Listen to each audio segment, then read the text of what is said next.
I'll get my. Okay. So breach readiness. It's not a question of if, but when a breach is going to occur. Much like Spencer said, you know, the odds are not really stacked in your favor. They're stacked more on the attacker side. So we'll go over some items similar to what Spencer went over around some kind of active threats and trends, and then get into how you can proactively better position yourself to be ready for a data breach and hopefully, you know, do what you can to prevent one in the future. Myself. So current role, I'm a principal proactive security consultant with Unit 42. I have a background in the military, law enforcement, and then within cybersecurity itself. Focused beginning of my career in cybersecurity on incident response and vulnerability and risk management. And now I've expanded out into GRC and some of the cloud and technical assessment items with Unit 42. I've been with Unit 42 for 2 years. I actually came on when Crypsis was acquired by Unit 42, as Spencer was saying. Kind of diverse background there, education-wise. A lot of certifications more on the assessment and cloud side security. And then some of my likes, I enjoy traveling with my family and playing and watching sports. We don't need to go into this. Spencer covered this pretty well. But again, Unit 42 you can think of as threat research, proactive services, and incident response and digital forensics. What are we going to cover today? Some predictions around incident response and threat landscapes, especially around those leading to data breaches, recent threat actor techniques and trends, and then go into some proactive measures to prevent and contain data breaches. If you've read the news over the last year, a number of these are a year plus. The rise of ransomware and the associated money that goes with a ransomware attack and associated data breach, are increasing. These are just some examples of some of the bigger named ransomware and data breaches over the last year plus. And just, looking at some of the monies here where, you got 50 million for some, low single digit millions for the others. The financial impact of one of these items can be large, both from the ransom itself, the extortion, as well as regulatory or legal fines that go along with it. And the associated business impact can have a larger financial burden. Okay, as Spencer mentioned, a lot of this comes down to just the ubiquitousness of 0 days. So, I'm sure all of you that have been in cybersecurity or information technology field for longer than 5+ years, this is just drastically increasing every year. It's almost monthly now that we're getting something that is considered a critical or a high-profile vulnerability. Biggest ones over the last year plus that got the most news time was the Log4j, Log4Shell, and that led into a number of other higher profile vulnerabilities and the associated risk with those. The trend is likely to continue, especially as things are more internet facing and more exposed. The attack surface itself is increasing, and the threat of the vulnerabilities, especially high profile 0 days, is going to increase. Okay, again, we'll breeze over this one. Spencer covered it pretty well in the previous, but 80% of the vulnerabilities that were discovered over the last year really fell into those first 6 categories. Phishing related, software vulnerabilities, brute force credential attack, previously compromised credentials, and insider threat. So, the exposure from vulnerabilities is only increasing. And with this exposure comes the threat of breach, whether that is a breach of your network or your systems, or something that leads to a breach of data itself. What's the other problem that goes along with this? Poor patch management. So not knowing what assets you have, not knowing what level they're at, not having good vulnerability management, not having good patch management only makes the threat actors' jobs easier. It's always going to be that one system that you didn't know that you had that happens to be running, say, an outdated version of Windows, hasn't ever been patched, and that's the foothold that they get. So you just, you really got to be careful having good asset management, having good patch management, knowing where all your assets are. And like Spencer said in the previous session, a lot of this has just been said, kind of beating a dead horse with it of, it's the same thing being said across the board. Well, it's still being said because it's still not being done. The goal here is to make the threat actor's job as difficult as possible, and to harden yourself as much as possible. Unskilled threat actors are on the rise. What is the rationale behind this? Well, a lot of it is around the financial impact. So not only is there a financial impact to the organization that's breached, the threat actor gains money from this. And overall, it's a fairly simple way of getting money. Realistically, it doesn't take a lot of technical know-how to do most of these attacks. As Spencer said, ransomware as a service makes ransomware attacks pretty easy. You just input some information and you send it out at an organization, and then you collect the finances afterward. So global pressure, economic pressure, the difficulty of getting other jobs makes this very appetizing for a lot of people. It's an easy way to make money. Ransomware as a service and other programs allow a wannabe person or somebody without that technical skill to do these attacks. So they have the prestige associated with it, along with the financial impact. And also there's overall recruitment by nation state threat actors creates a vacuum that are being filled in by novices. So people are seeing this as something that's kind of, cool, something that they can do. And they're filling in the gaps of the more tech savvy people that are being, brought in by nation states or kind of the larger threat actor groups. It doesn't take a lot of skill to damage your organization once they've gained access. So the risk here isn't just of nation state threat actors or highly capable threat actors. Even a novice threat actor can have a large impact on your organization. What's another reason? Cryptocurrency. So the anonymity that comes with using cryptocurrency makes it easier and potentially more lucrative to conduct these attacks and gain money or financial stability from data breaches, from ransomware attacks, from business email compromises. Once you're able to get the money either into a cryptocurrency or transfer it from paper money or even virtual paper money into a cryptocurrency, you now have some anonymity and you have some protection to move it to a more secure location or collect that money and hopefully make it more difficult to trace where the money is going and trace it back to a threat actor group. Some of the lack of stability around cryptocurrency changes which cryptocurrency is kind of in vogue for the threat actors to use. But again, the goal here is to provide anonymity and move things as quickly as possible, trying to prevent things being traced back to a threat actor themselves or a threat group. What's another issue? Well, why go after an organization when I can go after the users themselves? So the increase of remote work following the pandemic has increased the burden on the end users themselves. They don't have the same security around them or even the same ability to turn around and ask somebody a question when they're working from home. So the burden has been spread more towards end users. The diversity of technology at the hands of the users also makes it easier for a threat actor to get in touch with the user. It used to be I had a computer, I could maybe get an actual phone call or an email, but now I have laptop, cell phone, potentially a tablet. There's just more ways of getting in contact with the user, and all of those come along with their own associated risk.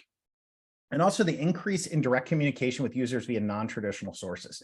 What does that mean? Well, I can now reach out to a company, say via Twitter, where I can, directly converse with, say, an airline that I'm having issues boarding an airplane. Their help desk will then direct message me on, say, Twitter again, and we can have a conversation there. The problem is that brings along its own associated risks. So now a threat actor can simply assume the identity or spoof the identity of an organization and attempt to either solicit information around their accounts, make transactions. It's more than just traditional phishing via email or traditional threats there. The attack surface itself has changed and increased on the user side. Again, a lot of these attacks don't take a lot of technical know-how, especially on the vishing side of things. I don't need to be a computer savvy person to do a vishing attack. I just simply need to be fairly good at conversation and making a person feel like they can trust me and give me the information via the phone call. Some threat actor techniques and trends. As Spencer said, business email compromise. This accounts for a lot of our investigations on the digital forensics incident response side. A lot of times with business email compromise, it doesn't take any associated tools. It's simply a phishing email that's leading to an account compromise. And now I have access, especially with cloud-based email systems, to more than just say this individual's email. Commodity rats or remote access Trojans can also be associated with these, especially around phishing attacks or kind of the non-traditional phishing of trying to, set up a support related scam to gain access to that device.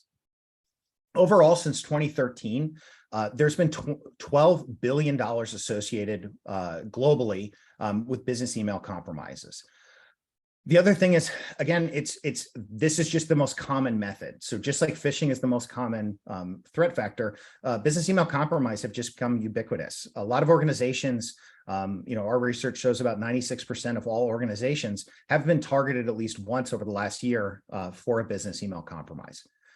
Known tactics that are associated with business email compromise are traditional phishing, credential harvesting. Again, this could be done via a phishing email or another method.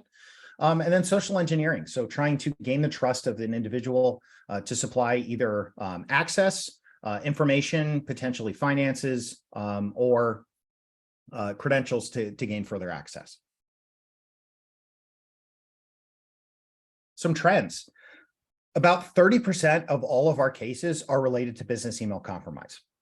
Now, that may seem a little small. With the amount of cases that we deal with on a yearly basis, that is a very large number. And that is 30% of all the cases across all of Unit 42 in general. Since 2020, there's about $1.8 billion in losses for organizations related to business email compromise. Almost half of those will include some form of data exfiltration. So, you can think about it as, half the time, if you have a business email compromise, there will be some level of data breach there. So some data will go missing. Will be in the hands of the threat actor. And about 43% of them, so again, almost half, will begin with traditional phishing. A lot of times business email compromise will lead to further attacks. So they're not just trying to gain access to the email system, or again, with cloud-based email, the associated services. They're trying to use that as a foothold to gain further access. Once they gain further access, they can get more data, more information, and potentially either get more money or have a larger impact on the organization as a whole.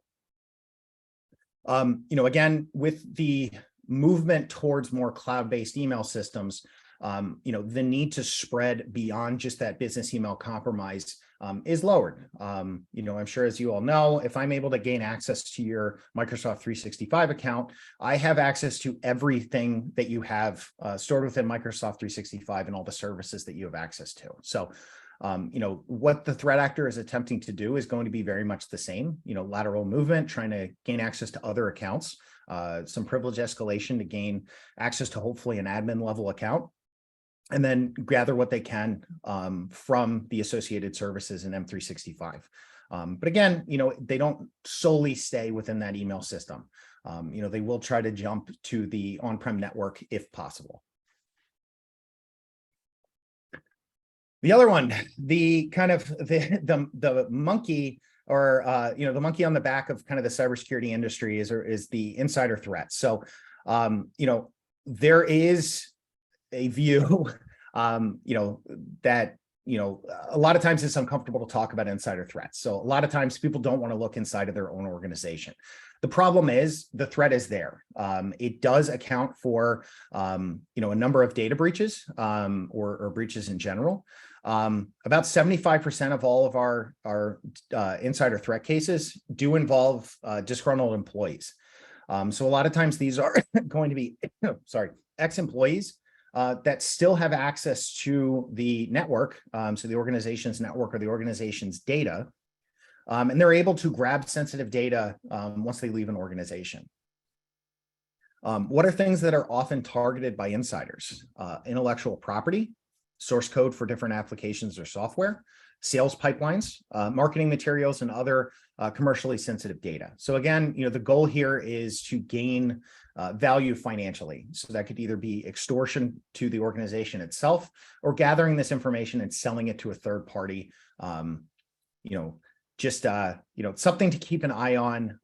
Even if it's an uncomfortable conversation, you do have to be aware of what people are doing inside of your own organization's networks, what they're doing with the data. It is a method and a common method that leads to either data breach or breach in general. Ransomware. A lot of times, more common ransomware now is going to fall under an associated family, and that's really under the associated tools.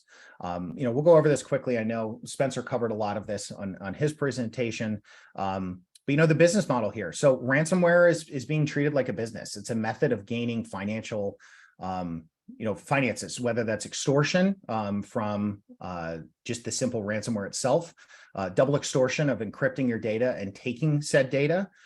So again, it's just being aware that the goal here is money. They want to get money as quickly as possible. And you want to make sure that your defenses around ransomware and defenses in general are where they should be. The overall cost of ransomware.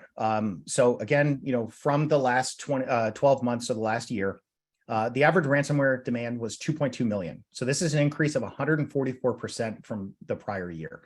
So the demands are increasing. Average ransomware paid a little over $500,000, so 551,000. Again, this is a 78% increase from last year. So again, the financial impact here is only increasing year over year. From our research, about 58% of victims report paying the ransomware. So 58% of the time, when I conduct, say I'm a threat actor and I conduct a ransomware attack, I'm likely to get some financial compensation. About 14% were found to have paid again. So either that is, they did not fix the issues that led to the ransomware and they were hit with ransomware again, or again, that double extortion. So, they're taking data and then demanding a secondary payment, to either remove, delete, or not sell that data. About 41% of all of the ransomware victims took upwards of a month to recover from the ransomware. 58% of the time, it takes more than 1 month. 29% of the time, it takes over 3 months.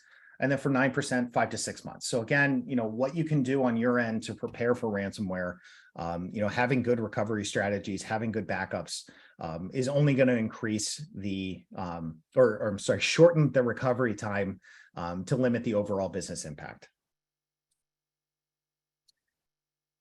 Some attacker behaviors in the ransomware landscape. So attackers like to take shortcuts. They're going to do what they can to work as quickly as possible, sidestep as many steps as they can to compromise the environment, and do their actions on objective. Attackers like to use tricks. They're not going to do things how you would expect them to do it. A lot of times they know what we know, so they read the same threat intelligence that we read. So be aware that they're going to do what they can to anonymize what they're doing, and try to hide their activities or change their techniques to make it more difficult to find them and stop them. They're also innovative. Again, just like us, they're looking for new techniques. They're looking for new ways of doing what they're doing to make it easier for them to conduct these attacks. They also communicate. They also share information. So just like we have communities sharing defensive information, they also have communities sharing offensive information. 70% of the time, as Spencer covered this as well, 70% of our cases involve ransomware and business email compromise. As we covered with the business email compromise view, over half the time that involves some sort of data breach. So again, when an attack is happening, more likely than not, there is some breach associated with that. Again, whether that is access to or modification of the data or removal of the data from your network, leading to potentially, other financial impact or business impacts. And a lot of times, again, the top access vector here is phishing. So, I'm sure everybody has heard it for their entire time in cybersecurity. Phishing and the end user are the largest, threat surface here and are the typical attack vectors. Along those trends, we found that in all of our cases, or in general, about 63% of all organizations were breached in some manner over the last year. So in the past 12 months, organizations were breached an average of 3 times over that year. So again, there's varying size here of those breaches. So it might be something small, a few data records, or a smaller impact, and it could be incredibly large and catastrophic to the organization.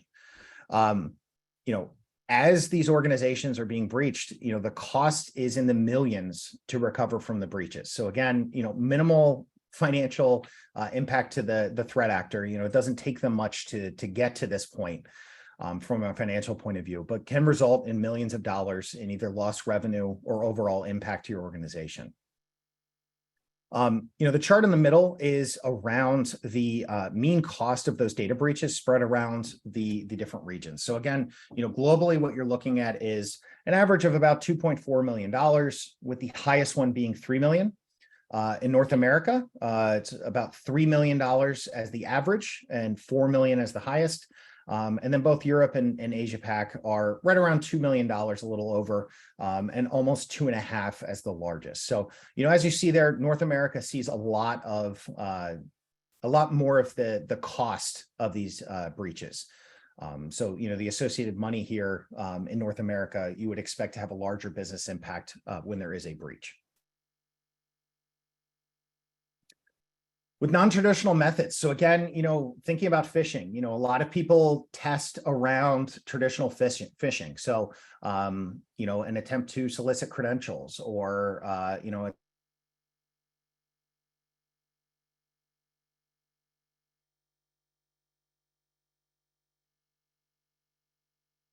Steve, we lost you there for a second.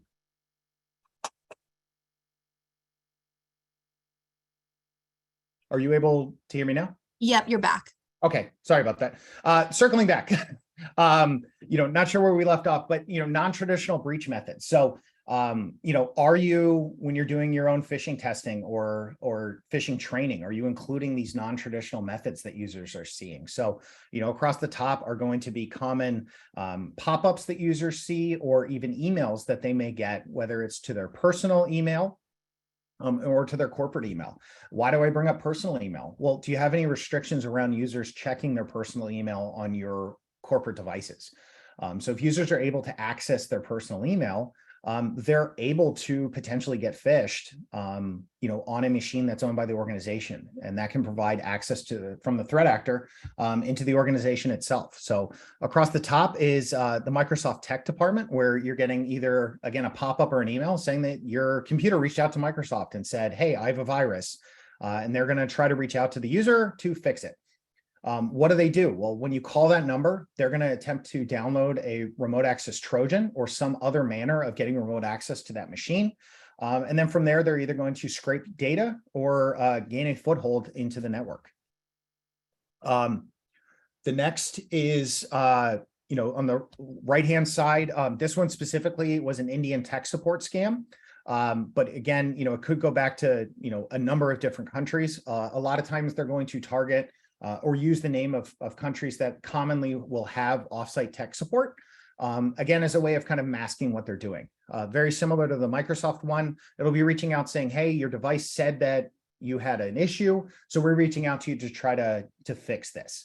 Again, they're going to do what they can to either gain financial information, so credit card information, bank account information, or install a rat on the device to gain remote access.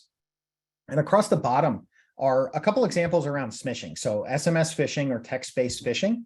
Again, these will be just blanket sent out to random numbers. So there is a high likelihood that users will be getting these on their corporate phones if you provide corporate phones, or their personal phones if you allow corporate access or bring your own device. So again, another threat vector here that isn't usually talked about during phishing training and usually isn't tested for by organizations. The left-hand item is IRS, which is basically saying, hey, we're going to arrest you. Call or interact with this number to give us money, and we won't come arrest you.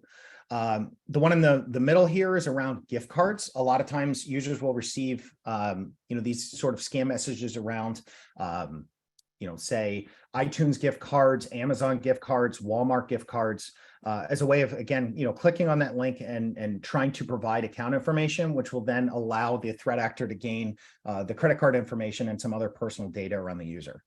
And then the one on the right is a fake FedEx tracking one, which is very much the same. They're trying to gain financial access to accounts if possible, or have the user pay saying that, hey, we're holding your package because you didn't pay a certain fee. So give us your credit card information and then we'll make sure that it gets to your house.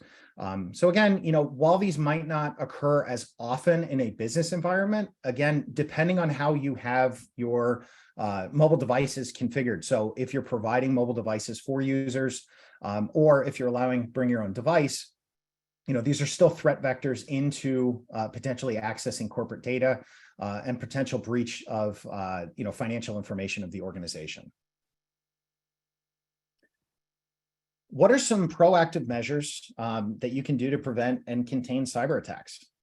The first one, harden your attack surface against common intrusion vectors and identify internal and external risks. So this is really going beyond traditional internal and external vulnerability scanning. Internal and external vulnerability scanning are incredibly important. You need to know where your vulnerabilities are. A lot of times vulnerability management is a good way of identifying unknown systems or, kind of tracking known systems. But taking a step beyond that of either via technology or via personal review, so hands-on review. What is your overall attack surface? So where can I get in from the outside? What can an external threat actor see about me or know about my network or my systems from the outside? So again, it's doing more than just looking at, say, Shodan to see what my external vulnerabilities are. There might be a way of getting in to your network or to your organization that's not related to a vulnerability. So a lot of this is going beyond, CVE-based identification of the attack surface. It's really looking at what systems are exposed. Should they be exposed? What does my certificate footprint look like? Do I know my external IP space? Do I know all the domains that are associated with my organization? Of those domains that the organization owns, do I know if any of them are hosting content that we don't want out there? An example there is we had an organization that we did an attack surface assessment for that had a WordPress site that was hosting pornographic material, and it was associated with their organization. They actually had a link to that site on their main website. So it's really looking at, what do I have out there? And again, taking a step beyond just doing external and internal vulnerability management. Next, disabling any direct external RDP access, ensuring that all remote administration is conducted through an enterprise-grade MFA VPN. So again, as that second step on the attack surface, what protocols do I have externally exposed? What methods do I have of remotely accessing my network? And how do I have those controlled? It was fairly common to simply just remove RDP. That was very common before the pandemic, but a lot of organizations reopened RDP access when the workforce started going remote. So have you taken a look at that? Do you know what your footprint is for remote access into your network and what controls are in place? As Spencer so eloquently put, implement MFA on all technical controls. The recommendation here is going beyond just MFA for access, implementing multi-factor authentication for higher risk or administrative items. So if I am an administrative user and I am doing an activity, including MFA in that activity. So say I am accessing the network remotely, having an MFA prompt for me to do that. So when I connect to the VPN, I have an MFA prompt as I log in, but then also having, say an MFA prompt when I'm logging into the firewall management console. So I'm a network user and I'm logging in to make those changes, including MFA for that activity. So some of the higher risk items that give you, more access and more exposure, including MFA on those. If you want to take kind of the third step there would be if you implement single sign-on, including MFA prompts for when you're accessing applications via single sign-on. So not only are you providing MFA from the sign-on, you're also requiring MFA to actually access the application itself. So you're providing, extra layers of MFA there and more technical control around those items. Patch internet exposed systems as quickly as possible. Again, you want to align here to best practices and organizational policy around testing. We're not saying here don't test patches or don't validate the patches when you're before you implement them. Please do. The last thing you want is having to implement a break fix once you've patched your system. But the goal here, especially with the rise of or the increase of 0 days and the more critical vulnerabilities, make sure that you have methods of doing those patches, implementing those patches and validating those patches as efficiently as possible. You don't want to be sitting on a critical patch that could potentially open you up to attack or breach just because, everyone's busy. Again, everybody gets busy, but just make sure that you have alternate methods to increase the time here of patching, especially internet exposed or remotely accessible systems that have been identified as being, higher risk. Require that all payment verifications take place outside of email to ensure multi-step verification process. So again, this is dealing with the example that Spencer gave of that CFO spoof, where the business email compromise was, getting two invoices paid to an alternate bank account. So what you want to make sure is that if you require multi-step or a secondary verification to change bank account information, whether that's for the user or the organization as a whole, but also for the processing of invoice themselves. So try to get away from simply emailing for invoices, for account changes. You want to make, again, as much this as difficult as possible for the threat actor to do. And a lot of times it's going to be difficult for them to gain access to actual systems as opposed to simply attempt to do either a business email compromise or some sort of financial scam via email. But also having that second layer of approval gets a second set of eyes on these items, and hopefully will reduce the overall risk to the organization. Consider a credential breach detection service and or attack surface management solution to help track vulnerable system and potential breaches. So again, doing what you can to automate some of this process, getting some technology in place to help support the overall organization around, monitoring for credential breaches or credential access and attack surface management. So, keeping an eye on what the attack surface is and helping to track those issues and help implement fixes for any of those items. Kind of drilling down a little bit more on breach response readiness. So really what you can think of is, step one is really early detection, containment, and segmentation. So from an individual point of view, is this activity expected? So if there is a breach or if there is some sort of anomalous activity for the users themselves or even the business units, is this activity expected? Is this something that I would expect to happen at this time by this user or with this system? Early reporting increases the overall containment. So working to identify things quickly and having a good user base that, as Spencer said, if they see something, they say something. Also, thinking about how likely is a breach, how likely is it that the breach would be detected early in the attack? So taking an objective view of your security controls and your current processes to identify, would we be able to detect an attack early? The other thing is this something that could naturally be contained? So do we have enough segmentation? So north, south, east, west segmentation, or even business level or application level segmentation to ensure that, hey, this user may have been compromised, but they don't have access to anything that is higher risk. Or even if they do, they only have access to, say, this database that has this specific record. They don't have access to everything. So how can you contain things before something happens? Looking at business continuity and disaster recovery. So do we have a well-defined business continuity and disaster recovery plan? Does the organization, do the business units know what the BCDR plan is? Has this plan been tested at all? Do we have well-defined RTOs and RPOs for our critical applications? So do we know how long we can survive without the data and how long it's going to take to get the data back or the applications themselves back? And then remediation and validation. So how quickly can we validate that the environment is secure? So how quickly can we get the thumbs up that business can resume, that we can return to normal business operations? And can they be restored?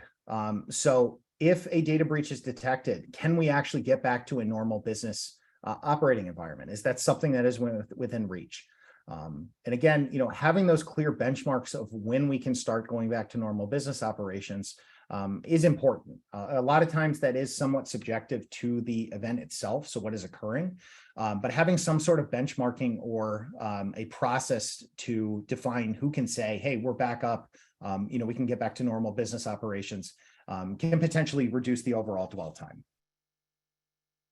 And finally, communication. So are you prepared to communicate both internally and externally? Do you have communication strategies? Do you have a public relations or a breach coach that you can call upon? Is this something that's provided by your cyber insurance carrier? Do you have any sort of templates around communication? Are you aware of the reporting requirements from a legal and regulatory point of view for potential data breaches, especially what level necessitates those communications? And finally, again, the goal here would be on a communication side to work ahead of time with the teams that are going to be required to actually send out these communications and approve them, to work to offload as much of this to a pre-incident state, having stuff set up ready to go, that when you do have an incident, there's a lot less time of getting things formalized, getting things out there. It's an incident, everyone's going to be running around with their hair on fire. What can you do to help reduce the stress for that time period? And a lot of times that's going to require communication with the communications team, potentially a governance team, the legal team, both internal and external, if there are, and then any public relations partners, if there are any. Sorry, one last thing on communications. The other thing is identifying a secondary method of communication. So if our email systems are down, how would we get communication out? Again, looking at that as internal and external. Do you have alternate methods for communicating with the internal teams? Do you have any alternate methods of communicating with external teams? You want to make sure that you're prepared for the worst case scenario.